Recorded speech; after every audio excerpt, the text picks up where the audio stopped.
നമസ്കാരം. കേരള നാട്ടുവാർത്തകളിലേക്ക് സ്വാഗതം. വാർത്തകൾ വായിക്കുന്നത് നസ്ല. ത്രിദിന സഹവാസ ക്യാമ്പ് ആരംഭിച്ചു. ഇരുമ്പിളിയം ഗവൺമെന്റ് ഹയർ സെക്കൻഡറി സ്കൂളിലെ സ്കൗട്ട്സ് ആൻഡ് ഗൈഡ്സിന്റെ ത്രിദിന സഹവാസ ക്യാമ്പ് ഇരുമ്പിളിയം പഞ്ചായത്ത് വികസന കാര്യ സ്റ്റാൻഡിംഗ് കമ്മിറ്റി ചെയർമാൻ അമീർ വീട്ടി ഉദ്ഘാടനം ചെയ്തു. School principal doctor Sreelekha GS അധ്യക്ഷയായിരുന്നു. Ward member K Muhammad Ali, PTA vice president Soman, doctor Madhusundaran തുടങ്ങിയവർ ആശംസകൾ അർപ്പിച്ച് സംസാരിച്ചു. Scout master Usman sir camp വിശദീകരണം നടത്തി.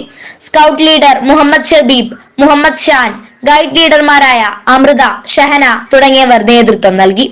ഗൈഡ് ക്യാപ്റ്റൻ സിദ KP സ്വാഗതം പറഞ്ഞു. യോഗ ക്ലാസ്, ഫസ്റ്റ് എയ്ഡ് പരിശീലന class, disaster management, fire and road safety, ജോലി പരിശീലനം, സർഫ് സ്മാർട്ട് തുടങ്ങിയവ വിവിധ പരിപാടികളും ക്ലാസുകളും ക്യാമ്പിൽ സംഘടിപ്പിച്ചിട്ടുണ്ട്.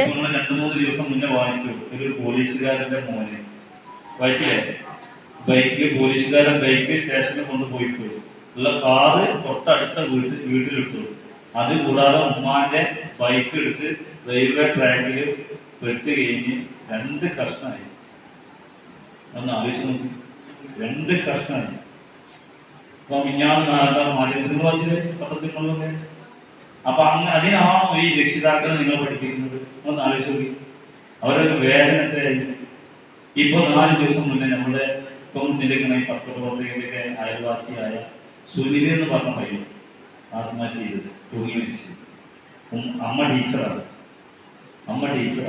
അപ്പൊ നോക്കാൻ നിങ്ങളൊക്കെ പഠിപ്പിച്ച് വളർത്തി അവരൊക്കെ വിഷമമൊന്നും ആലോചിച്ചു. നിങ്ങൾ പഠിക്കേണ്ട ടൈമാണ്. നമ്മൾ എന്തിനാണ് നിങ്ങൾക്ക് കിട്ടിയ ഗുണങ്ങൾ മറ്റുള്ളവരിലേക്ക് എത്തിക്കുക. അതുപോലെ തന്നെ ഇന്നത്തെ കാലത്ത് അറിയാലോ അല്ലേ, നിങ്ങളൊക്കെ പഠിച്ച് നല്ല നിലയിൽ എത്താനുള്ള എല്ലാ സാഹചര്യങ്ങളും നിങ്ങൾക്കുണ്ട്. വീടുകളിൽ നിന്ന് നിങ്ങൾക്ക് വേണ്ട സൗകര്യങ്ങൾ, അധ്യാപകരിൽ നിന്ന്, PTA ഭാഗത്തു നിന്ന് എല്ലാ സൗകര്യങ്ങളും നിങ്ങൾക്കുണ്ട്.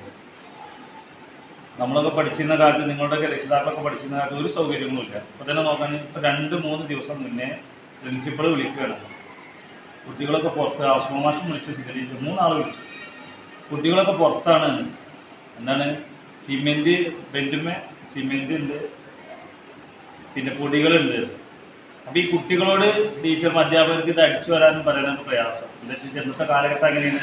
നിങ്ങളോട് പറഞ്ഞു കഴിഞ്ഞാൽ ഞങ്ങൾ നാളെ എന്ത് ചെയ്യും? വീട്ടിൽ പോയി പറയും. വീട്ടിൽ പോയാൽ രക്ഷിതാക്കൾ എന്ത് പറയും? എന്റെ കുട്ടിനെ കൊണ്ട് അടിച്ചു വരിപ്പിച്ചു പോയി, അല്ലേ? നിങ്ങളങ്ങനെ പറയോ? അങ്ങനെ പറയാൻ പാടില്ല, അങ്ങനെ പറയരുത്. അപ്പൊ ആ രക്ഷിതാക്കളൊക്കെ പഠിച്ചിരുന്ന കാലഘട്ടം എങ്ങനെയാണെന്ന് അറിയോ? അന്നത്തെ കാലത്ത് രക്ഷിതാക്കൾ പഠിച്ചിരുന്നത് ഓല മേഞ്ഞ ഊടക്കെട്ട സ്കൂളുകളായിരുന്നു. ഓലൊക്കെ മേഞ്ഞ അത്രയും സൗകര്യമില്ലാത്ത രീതിയിൽ പഠിച്ചിട്ടാണ് ഈ ഇരിക്കുന്ന ആളുകളൊക്കെ കുറെ അധ്യാപകരായിട്ടുള്ളതും ഡോക്ടർമാർ, എഞ്ചിനീയർ ഒക്കെ ആയിട്ടുള്ളൂ.